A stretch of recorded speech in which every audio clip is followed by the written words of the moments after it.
everyone, this is Miltos Savvidis doing the weekly trading roadmap for the week starting the 9th of March 2015. And we're going to go through some of the technical and fundamental setups that we might have this week from an event-driven risk standpoint predominantly. So let's start this week off. Obviously Monday coming in, we've got a Eurogroup meeting in Brussels. Basically, at that Eurogroup meeting, Greek Finance Minister Yannis Varoufakis will be presenting his reform packages. So just worth keeping an eye out on if there's going to be any sort of risk sentiment in and out of that meeting. They'll be presenting some of their reform packages. As of yet, there's not much information on that, so keep tuned into that. From a central bank policy perspective, we've got the Bank of Japan's Deputy Governor Nakaso speaking. Worth keeping an eye on that. Fed's Coach Lakota, non-voter Dove, Fed's Mester, non-voter Leaning Hawk, and the ex-Fed Speaker Fisher, which is a hawk, also speaking on Monday. Market structure point of view of pulling up the dollar yen with regards to the Deputy Governor Nakaso speaking, just in case we do actually see any sort of rhetoric out of that, dovish or hawkish. Let's take a look at how that's actually looking like right now. On a monthly chart, we've got this very, very key trend line resistance that's coming in quite soon.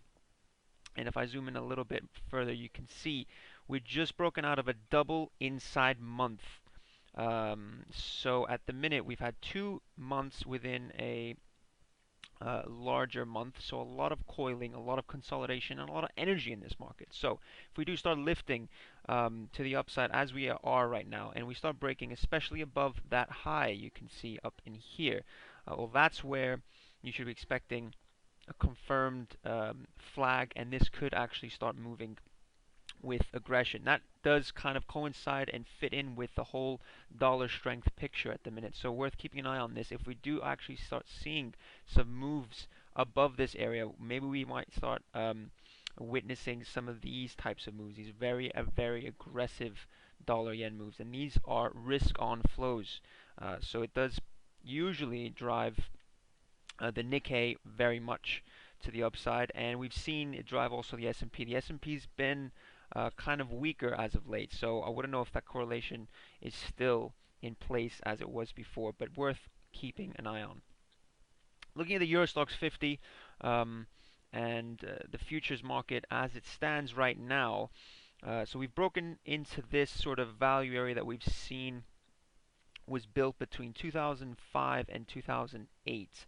And in 2008 we had broken inside this value area again, tested the upper side here at 38.79, and then we had broken below at 34.18, which we actually saw a bit of resistance, and we talked about this bit of resistance a couple of weeks back. So as it stands, the market trading quite technically well on a long-term basis, and the way it stands right now, we've left a bit of a doji candle for last week. I wouldn't take much credence into that, just because generally in these bull markets driven by QE, I saw this a number of times in 2013 in the S&P, and the S&P did 30% up the whole year. So really there wasn't much, there wasn't really much selling or sell side pressure after you see these kind of patterns. But do bear that in mind. We are seeing a little bit of weakness come into the U.S. markets at the minute, so that could bear a bit more weakness into this market. But generally, as it stands, since we are trading back inside this area, which we've seen is actually a bit of a value area, the next logical point for this to test is these 38.79. So I would be expecting in the next coming weeks/months, we'd slowly make our way back up. There could be, at some point, if we do start seeing some weakness, I'd expect the support to come in at these 34.18s. But nonetheless, if we do hold above that, this should slowly but surely make its way higher. Taking a look at how that looks like on a market profile to see how the market structure actually looks at the minute. We closed at this level here, these 3600s in here, which was also a high of the week in here, and also the close right in there. So it's that we closed basically smack dab in the middle of the value area of last week. Our value area highs at 36.28 and our value area lows at 35.76. So it would be interesting to see if we do start seeing a little bit of an offer come back in there. I would be expecting a little bit of support just in these areas. We see a little bit of low volume just underneath that. If we do puncture our way back down there again, we should see some support structures at this previous weekly value area high at 35.64. So if we do make our way down, maybe find a bid in here, break back inside, then we're on to test these 36.28s and maybe even these 36.38s, which is the high of the week of last week. On a different note, if we do start breaking and seeing an offer back inside these areas, we could start testing these high of weeks of 35.39 and possibly 35.32, which we saw a bit of buying pressure come in here. And very interesting, speaking to a couple of friends from investment banks trading, one in particular trading over at UBS, he was saying just the amount of buying in European equities on their their EU pads in comparison to their US, the selling in the US pads. I mean, they were 5-to-1 skewed to the EU at these areas, and these were all opportunistic. So there are some passive bids in the market as it stands, waiting for those to put those spreads on. So for those of you that are trying to take that EU to US spread or put that kind of relative value trade on with regards to the divergence in the monetary policies from the the European Central Bank and the Fed, you would probably wait for some good opportunistic levels, I'd assume, and then maybe position yourself rather than being very, very aggressive.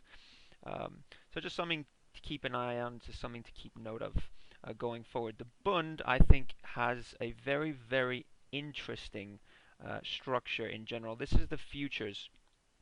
So this is the June contract, not a continuation chart, but as it stands right now, we saw this really quite a crazy day on the ECB. So we had a very, very distinct spike down. We took out some stops to the downside just below these areas right in here, these 58.98s, or these 156s more solidly. And once we did take that out, we did find a bid on that comment about them not buying anything less than 0.2% in yield. So there was a lot of fanning out of demand out at the longer end of the curve.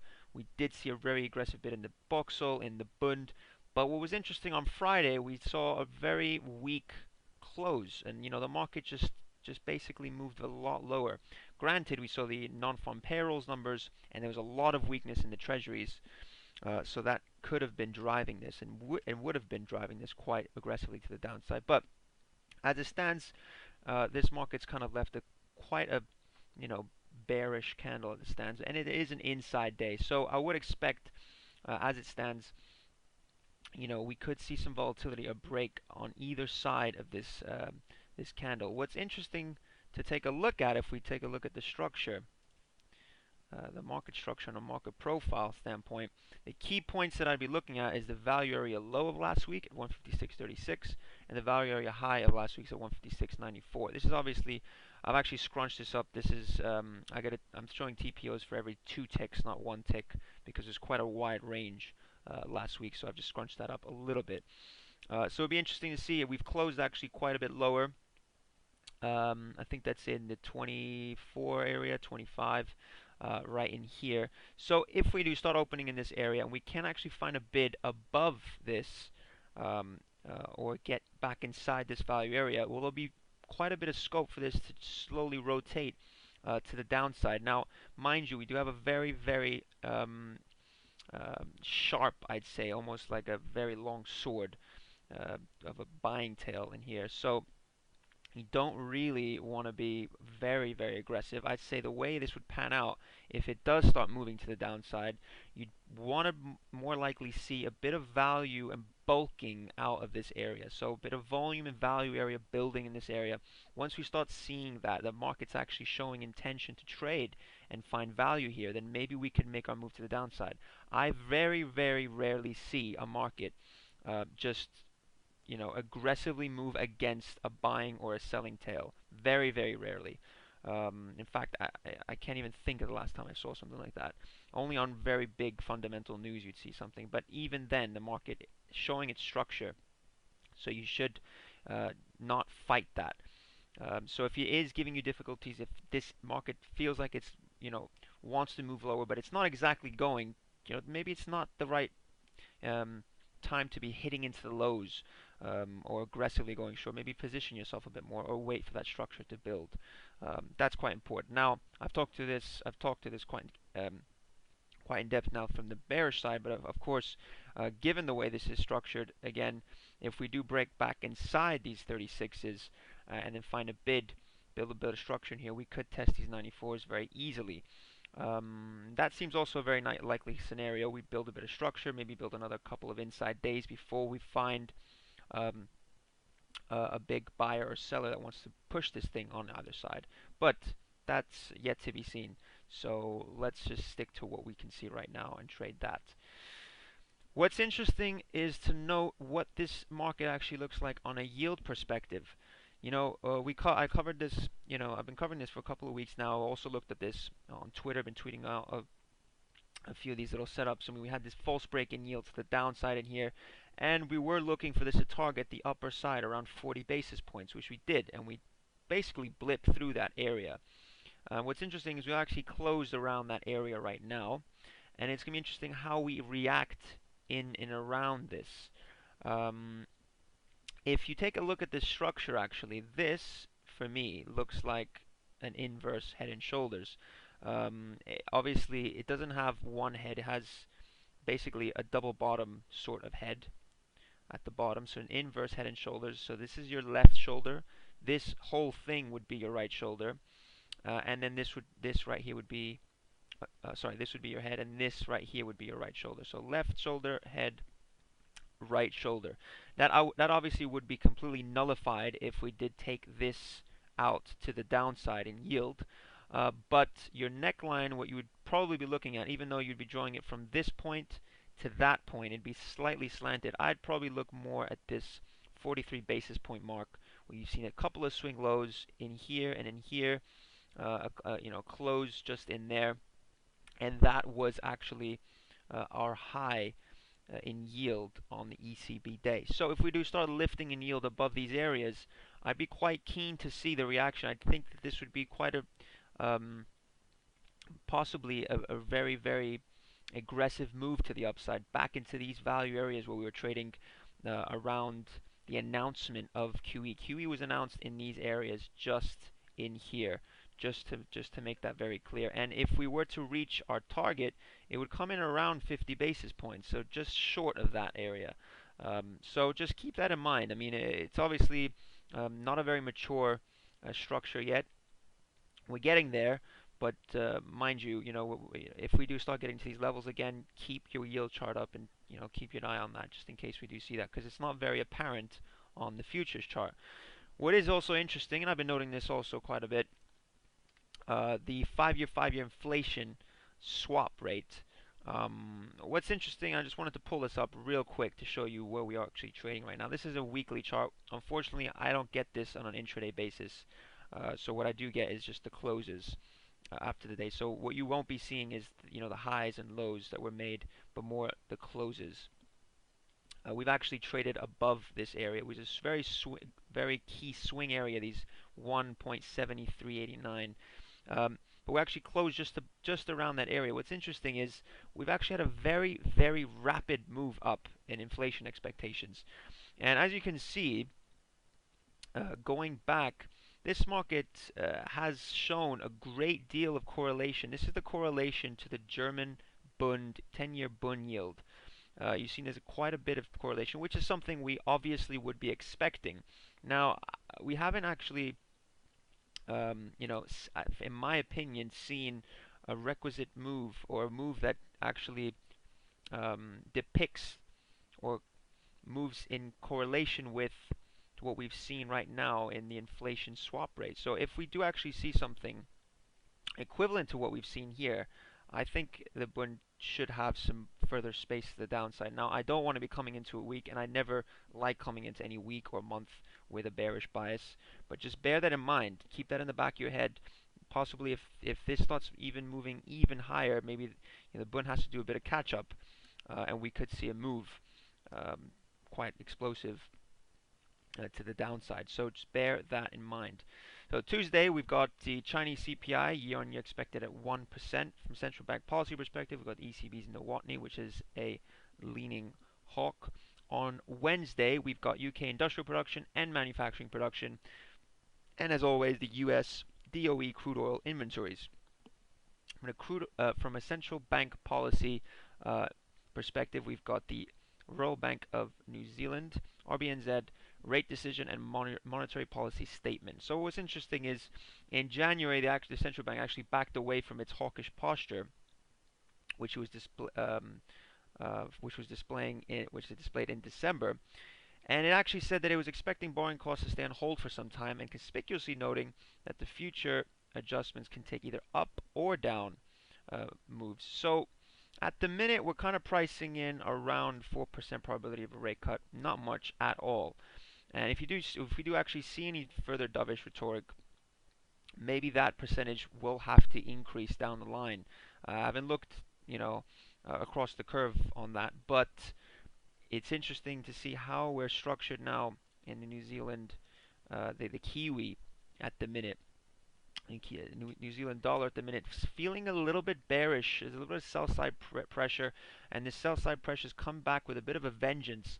We saw this pretty big move down in January 2015. We saw a bit of a bounce back, you could say, dead cat bounce. Sorry about that.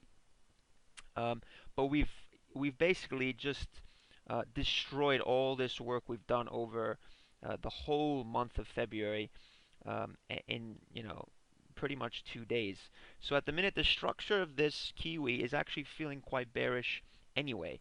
So if we do see that kind of dovish rhetoric, maybe we could see this slowly making its move to the downside a little bit faster.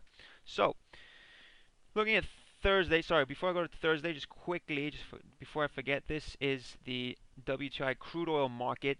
Not much to show you here, just the fact that we're trading within a range of between 47.80 and 54.24. This is our consolidation slash range.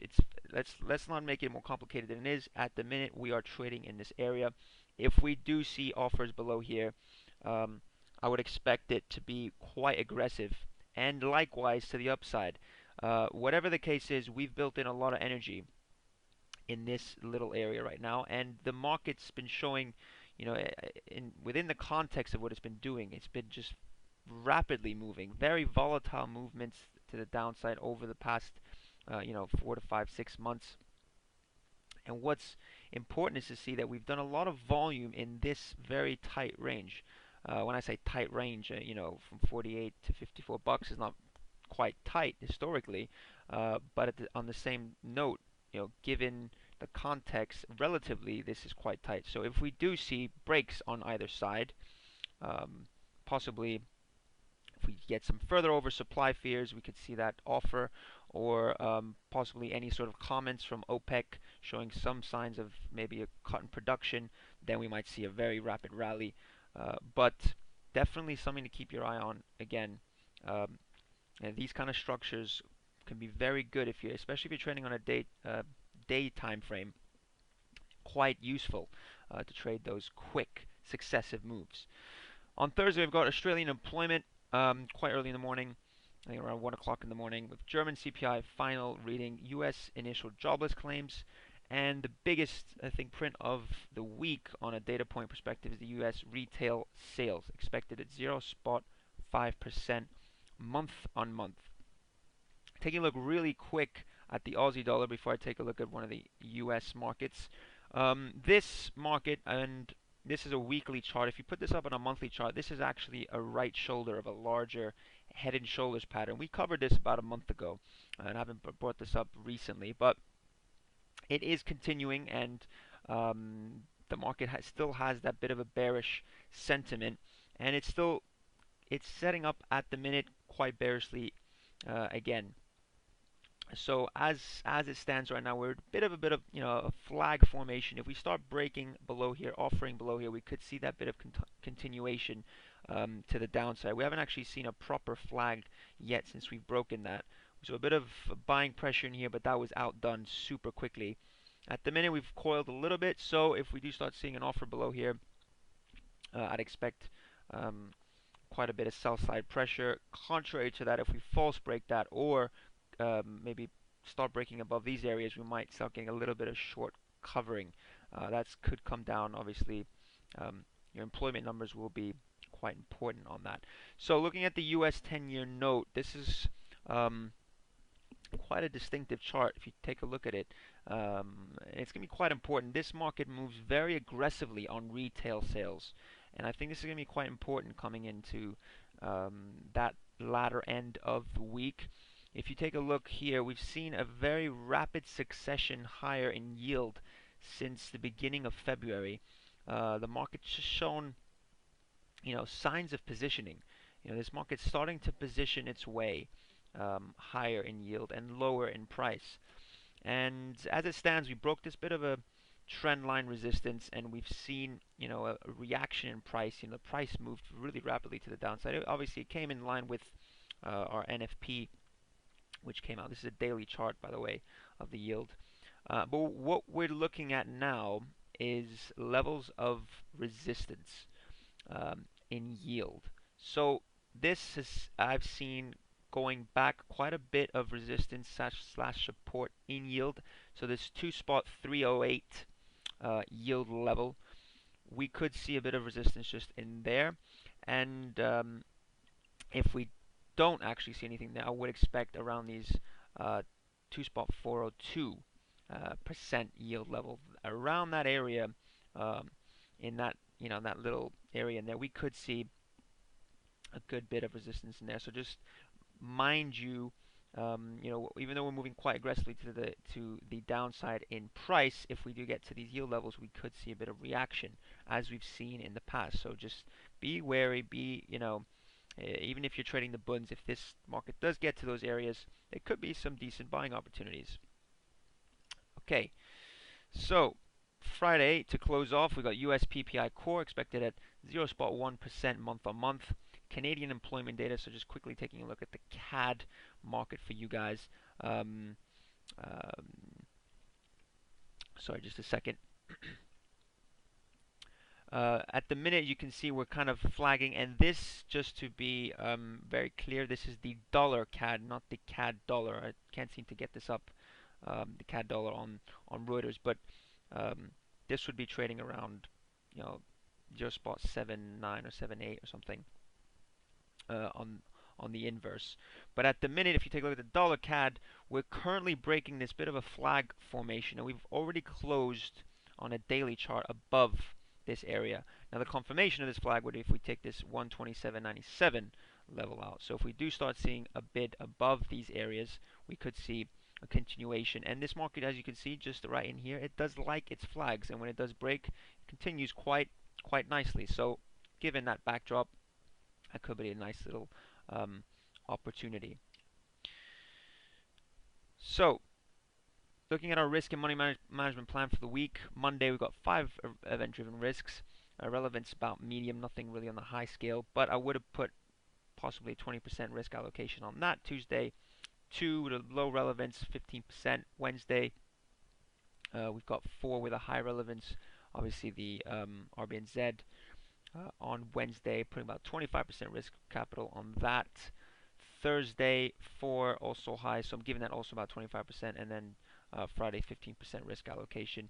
So again, just to make that very clear, this is my risk and money management plan. This doesn't have to be your risk and money management plan, especially for you more novice and beginner traders. I'd highly advise you to look at your plan and your edge and what makes you money, because it's important to basically switch gears around your track when you're actually seeing those opportunities that make you money. So thank you very much for listening, and we'll probably be speaking again on Friday for my weekly market wrap.